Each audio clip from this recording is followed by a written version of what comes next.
It's Friday, November 13th, and late last night we had breaking news. It happened in Bushkill, Pennsylvania, not far from Polkmont Lodge. Bushkill is world-renowned for its waterfalls, which is called the Niagara of Pennsylvania. In any event, this is the first area where evidence has come forth in all of these cases of mail fraud. A poll worker, Mervyn T. McEnany, supposedly the third cousin of Kayleigh McEnany, the president's press secretary. Now, Mervyn worked as a poll worker, and he is accused of destroying the ballot of Marcia T. Washbrook, the past president of the Daughters of American Revolution in Bushkill. And this happened late at night, and Mervyn was home in his house when the FBI got a tip, an anonymous tipster, that said they had seen Mervyn destroy Ms. Washbrook's ballot. And as the incident is reported, Mervyn was diligently working, and he had a monumental sneeze, and the snot was running down his face. And several of his co-workers, they didn't know what to do. And Mervyn was embarrassed, apparently. But he reached quickly for the first piece of paper he could find, and it was Miss Washbrook's ballot. And he proceeded to wipe his nose and face with the ballot.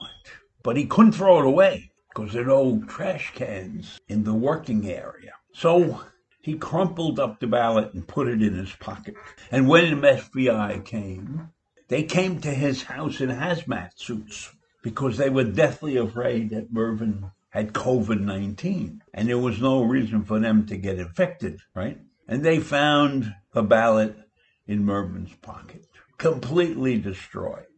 This was the ballot of a staunch Republican, crumpled up and full of snot. And of course, they took Mervyn in.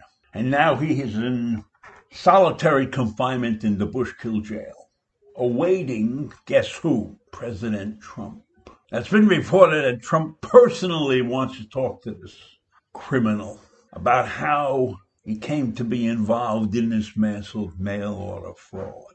Well, Mervyn is hanging on to his constitutional rights. Mervyn is refusing to talk to anybody.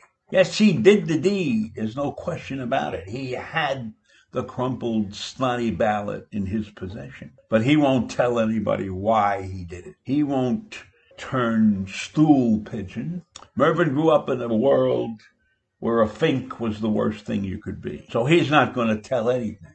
But the president is hoping that he can coax a confession out of Mervyn that will implicate Joe Biden and all of the Biden loyalists. Because there's no question in the president's mind that Mervyn is one of the kingpins of this mail order fraud that has been going on and has cost him his election. So I don't know when the president is going to get to see Mervyn. There's some question about whether he should wear a hazmat suit or that he should speak to him through a glass door or something. It's all of that is unknown right now. But I can tell you one thing. I am pretty sure that if Mervyn cooperates with the president will commute his sentence. Now, reportedly, the president wants years and years in jail for mail fraud. And if they have one evidence, if Mervyn is truly a frauder, how's that for a word, frauder? If Mervyn is truly a frauder, then the president will feel vindicated in all the claims that he has made over the years. And it may very well be that the president brings Kayleigh McEnany with him, since somehow or other Mervyn is related to her. And then maybe the three of them can have a nice family gathering, have a spot of tea or something. In any event, that's what I have to tell you this morning. And if you believe this story, then you certainly believe in the mail fraud that's not going on in this country. Have a wonderful day. I really couldn't find anything else to rant about, so I figured I would jerk some chains. Thanks for listening. I'll see you in the morning. Bye.